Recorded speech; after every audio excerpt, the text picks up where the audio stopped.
2013년 IT 미션 컨퍼런스 파트 2 로렌 커닝햄 목사님의 설교입니다. 하나님이 한국 전쟁을 일으키신 게 아니죠. 교만과 대적이 일으켰고 하나님은 그 악을 선으로 바꾸셨습니다. 그런 중에 어떤 날이 막 오고 있었어요. 구텐베르크의 인쇄기가 아니라 구글의 인터넷입니다. 하나님은 이와 같은 시대를 위하여 여러분을 준비시켜 오셨습니다. 여기 계신 분들 중에 인터넷을 사용하지 않는 분은 한 분도 없을 것입니다. 특히 35살 이하는요. 여러분은 지금 손에 세계를 바꿀 수 있는 도구를 들고 계십니다. 세계에는 7,000개의 언어가 있습니다. 지방어까지 합치면 13,000개입니다. 7,000개의 성경 번역 마치면 6,000개를 더 할 수 있어요. 2000년도에 위클리프 성경 번역회에서 조사했는데 7,000개의 모든 언어로 된 성경을 갖기까지 앞으로 150년 걸릴 것이라 내다보았어요. 우리는 그건 좋지 않다고 말했죠. 전 세계에 17개의 선교 단체장들이 매년 3번씩 모이기 시작했습니다. 그때부터 지금까지 계속 모임을 갖고 있어요. 그중 위클리프 YWAM 예수영화 단체장들은 매달 모입니다. 2010년에 위클리프의 로이 피터스는 그 모임에서 이런 발표를 했습니다. 우리가 10년 전에는 그게 150년 걸릴 것이라 말했는데 그런데 하나님은 우리에게 새로운 도구인 인터넷을 주셔서 그걸 쓸 수 있게 되었습니다.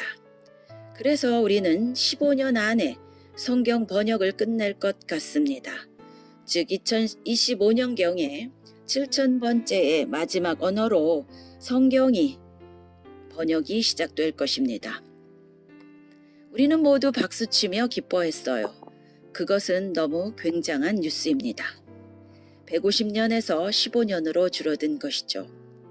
우리가 박수를 다 치고 난 다음에 거기에 약 30에서 40명 정도의 선교 단체장들이 있었는데 제가 이렇게 말했어요.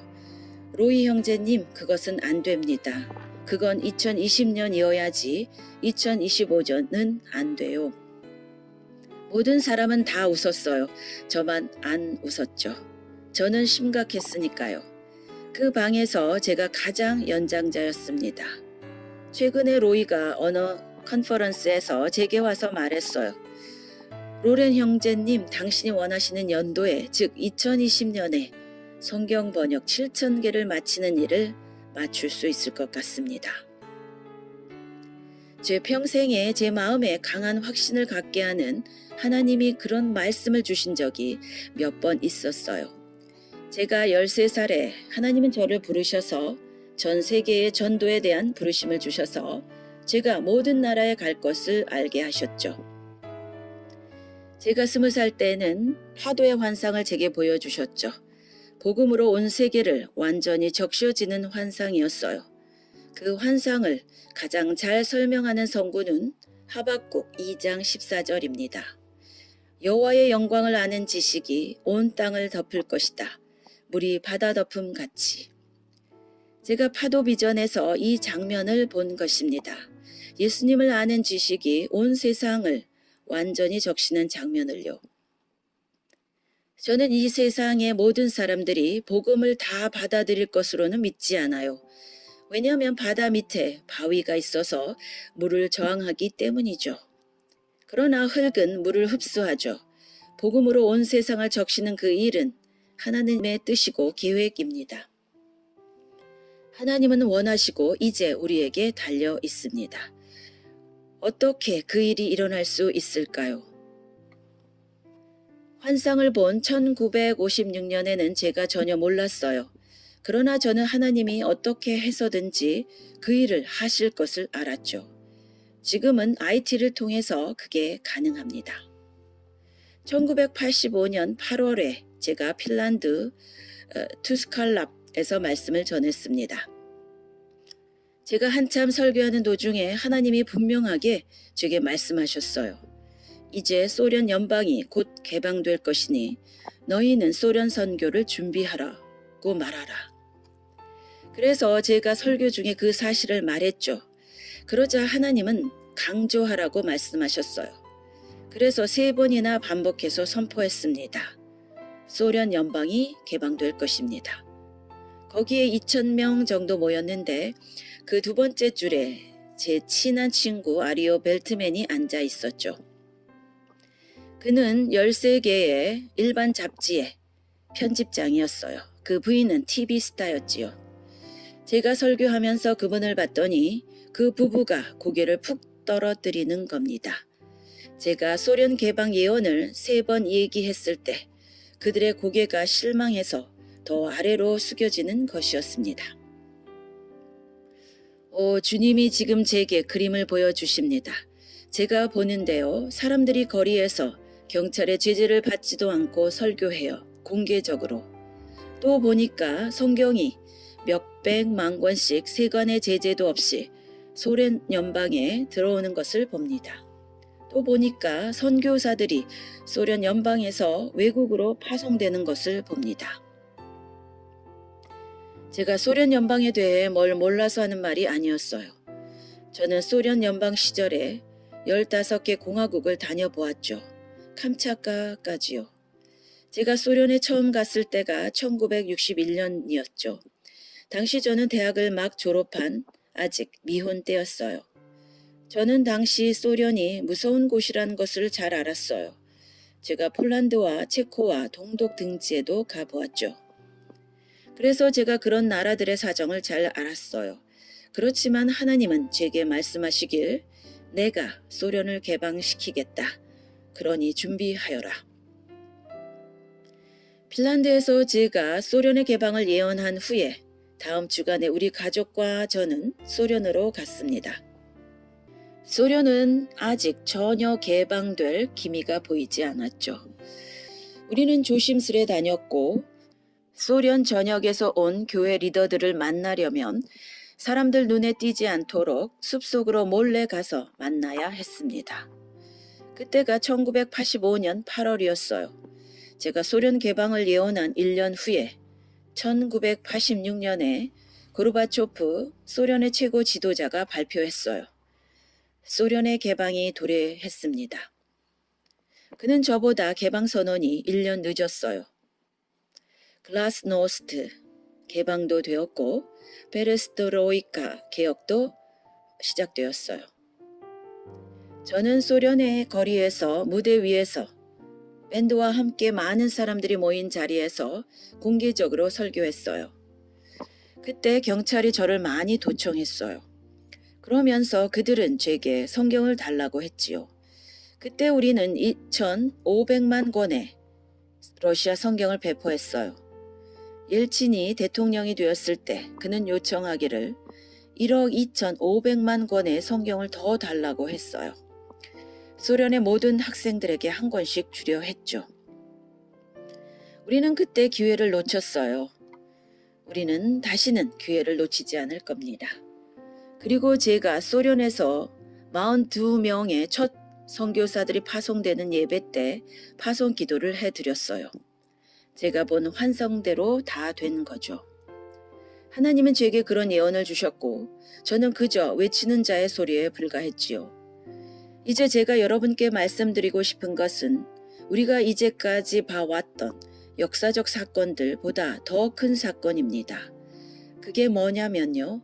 물이 바다를 넘칠 것인데 그 물은 살아있는 물입니다.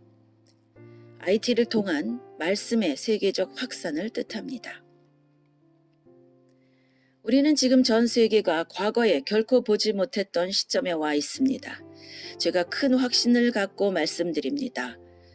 우리는 이제껏 세상이 알지 못했던 하나님의 가장 위대한 역사를 보게 될 것입니다. 그리고 한국은 그런 어떤 놀라운 역사를 이끌고 나가게 될 적합한 위치에 있고 준비되어져 있습니다. 이것이 제가 금년 2013년에 한국을 방문한 이유입니다.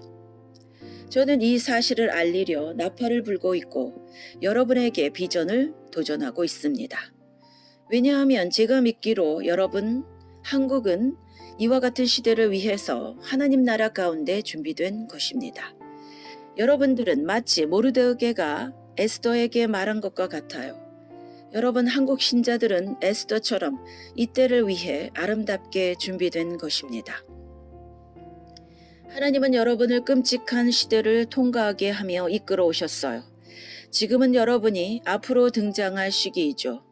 1년 전인 2012년 6월에 토요일이었죠. 저는 서울에서 200명 정도의 청년들과 함께 모였는데요. 그때 아주 놀라운 지식이 모임 가운데 임했어요.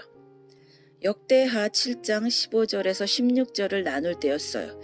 우리가 모두 잘 아는 말씀이죠. 주님은 15절을 통해서 어떤 예언적 지식을 알려주셨어요. 내가 내 영을 부어주는 곳으로부터 내가 너희 기도들을 들으리라. 1907년에 하나님은 어디에 부흥을 부어주셨나요? 그곳은 평양이었습니다. 저는 평양에도 가보았어요. 그때 평양에서 성령의 폭발이 있었어요. 예수님은 말씀하시길 내 마음을 다하고 뜻을 다하고 내 목숨을 다하고 이건 내 감정을 다하라이죠. 내 힘을 다하여 하나님을 사랑하고 내 이웃을 내 자신처럼 사랑하라. 하나님은 영이십니다. 그런데 여러분에게도 영이 있어요. 그 영은 하나님과의 영과 교통할 수 있게 하죠. 영을 통해서 교제가 되어지는 거죠. 그건 의식적인 상태에서 일어납니다. 무의식이 아닙니다. 그래서 위대한 진리들이 올바르게 해석되게 합니다. 이때 계시의 영이 임합니다. 그러나 여러분은 잘못된 해석을 할 수도 있어요. 이것이 예언할 때의 어려움입니다. 인간은 해석의 실수를 한다는 것을 가정해야 합니다. 예언은 정확해도 해석은 틀리는 거죠. 우리가 해석을 올바르게 하면 올바르게 실천하게 됩니다. 창세기 1장 28절에서 말씀하시기를 먼저 생육하라고 했는데 한국은 이게 뭔가 압니다. 그 다음에 번성하라고 했는데 번성도 한국에서 일어나기 시작했어요. 그 다음에 여러분은 땅에 충만해야 합니다. 즉 선교로 퍼져나가야 합니다. 그렇지만 많은 경우 우리는 땅에 충만하기 전에 멈추어 버립니다. 우리는 이렇게 말하죠. 기다려요. 우리는 아직 여기서 할 일을 다 마치지 못했어요. 그러는 사이에 성령님은 떠나버리십니다. 아닙니다. 여러분은 계속 가야 합니다. 왜냐하면 하나님과 함께라면 모든 것이 가능하기 때문입니다. 그렇다면 우리는 앞으로 무엇을 보게 될 것입니까? 다시 하나님이 1년 전 2012년 6월에 우리에게 보여주신 것을 계속 말씀드리겠습니다. 하나님께 기도하라. 평양에서 대학생 나이의 학생들에게 말하는 것을 시작하도록 이었습니다. 오늘 우리는 부르짖기를 시작할 것입니다. 그들이 하나님을 알도록 그때 부흥이 다시 평양에 찾아온다는 것입니다. 역대하 7장 15절에 말씀하기를 왜냐하면 그곳이 내게 사랑스럽기 때문이라. 이 말씀에 의거해서 평양을 생각하면 1907년 붕이 일어났던 장소, 주님 그곳에서 그들의 기도를 들으십니다. 그곳이 주님께 사랑스러운 장소라면 사탄이 모든 사람들의 목전에서 하나님의 체면을 떨어뜨리는 일을 할 것입니다. 그곳의 부흥 때문에 대적 사탄은 그곳에서 하나님의 흔적을 지워버리려 했습니다. 즉 공산화가 일어났던 것이죠. 하나님은 우리에게 보여주십니다. 부흥 때문에 우리는 기도해야 하는데 하나님은 그곳 평양에서 다시 부흥을 응답해 주시기를. 지금 제가 매우 흥분되었습니다. 여러분은 그 평양 대부흥을 다시 보기 원하십니까? 여러분의 마음에 믿음이 일어나고 여러분 기도가 하늘에 들려지게 하십시오. 성령이 평양에 특별히 젊은이들에게 부어지기를 기도하십시오. 그 다음에 주님은 한국에 도전하십니다. 만약 그들 북한 청년들이 부흥했으면 우리가 어떻게 그들과 연결될 것입니까? 주님은 말씀하시길 인터넷이 연결의 도구가 되기를 기도하라. 왜냐하면 그것을 그들도 원하기 때문이다. 하나님은 계속 말씀하시길 그렇지만 한국의 청년들에게도 부흥이 필요하다. 북한 청년들은 부흥으로 높이 올라갔는데 나만 청년들이 아래서 머무르면 되겠느냐.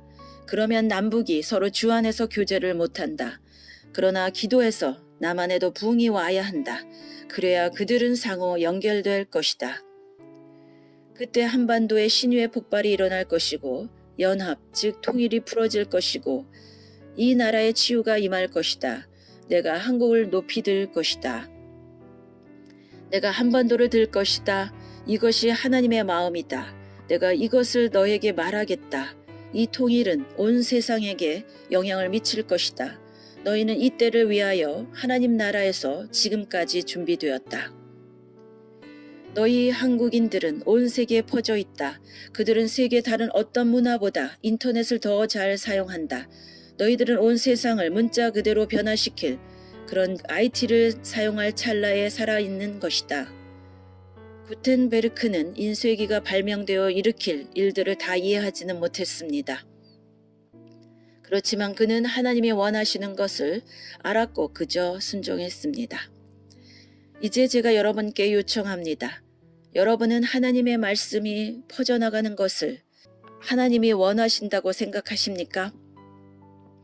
여러분은 세상이 지금까지 결코 알지 못했던 방식으로 메시지가 많이 퍼지는 현대적인 방식 IT를 사용하실 것이라고 생각하십니까? 그것이 바로 이 IT 컨퍼런스를 개최하는 이유입니다. 이런 일들이 일어날 것입니다. 하나님은 남북한의 법을 바꾸실 것입니다. 그래서 남북한의 교류가 있게 하실 것입니다. 작년에 재미교포 신자에게 어떤 일이 일어났죠? 2012년 11월에 한 교포가 북한에 억류되었습니다. 케네스 배 선교사가 735일간 억류되었습니다. 이 설교 당시 그는 아직 평양에 있었습니다. 약 1년간 수감된 상태였습니다. 전직 미국 유엔 대사였던 리처드슨은 내가 북한에 가서 지도자들을 만나겠어요. 그래서 케네스 배를 석방시키려 했죠. 그때 구글 회장 슈미트가 말했습니다. 내가 당신과 같이 북한에 가도 되나요? 그러나 슈미트가 케네스 배의 석방을 원해서 갔다기보다는 자기 회사 구글을 선전하러 갔죠. 중국은 바이두 검색 엔진이 있는데 북한도 그 서버를 쓰고 있습니다. 슈미트는 매우 경쟁심이 강한 사람이라서 그는 북한 수뇌부와 대화하기를 원했고 그들은 컴퓨터를 쓸 줄 압니다. 슈미트는 구글을 북한에 설치하길 원했던 것이죠. 그런 일은 한 크리스천이 북한에 억류되었기 때문에 즉 하나님의 섭리로 일어난 일이었습니다. 2013년 1월에 슈미트는 캠브리지에서 연설할 때 이렇게 말했어요. 북한과 남한이 함께 만나는 길은 인터넷을 통해서입니다. 그 일이 먼저 일어나게 될 것입니다. 그러나 성령이 아니면 영적인 치유가 안 일어나면 남북한 간의 진정한 치료는 없을 것입니다. 통일이 되려면 마음과 정신의 치료, 즉 성령의 부흥의 역사가 필요합니다. 왜 우리는 영적인 각성이 전 사회적으로 일어나기 원합니까? 만약 하나님의 백성들이 성령의 불을 지피면 모든 사람들이 와서 불구경을 할 것입니다. 그러면 온 세계가 보기 시작할 것입니다. 불타는 크리스천들을요. 그러면 영적으로 죽어있는 그들에게 영적인 갈망이 생길 것입니다. 영적으로 다시 태어나고 싶어 할 것입니다. 그래서 그들도 깨어나게 될 것입니다. 그러려면 여러분은 말씀을 가져야 합니다. 말씀이 신앙을 깊이 있게 이끕니다. 말씀이 신앙을 계속 오래 유지하게 합니다. 반짝 신앙이 아니라요. 그저 아무 말씀이 아니라 하나님의 성령이 숨을 불어주셔서 사람들이 말씀인 성경을 쓰게 하셨습니다. 그 똑같은 성령이 여러분의 영에 그 말씀을 통해서 숨을 불어넣어 주십니다. 영 없는 글은 죽이는 것이지만 성령은 생명을 가져옵니다. 그 일이 일어날 때 말씀은 여러분의 뼈대를 강철로 만듭니다. 여러분의 지성에도 힘을 더합니다. 성령에 감동된 말씀은 새로운 차원의 계시를 가져오며 여러분은 모든 일을 새로운 차원으로 보기 시작하는 것입니다. 여러분이 모든 일을 보게 될 때 여러분은 믿게 될 것입니다. 그래서 성령의 진리와 여러분은 영과 진리로 예배하게 되는 것입니다. 아멘.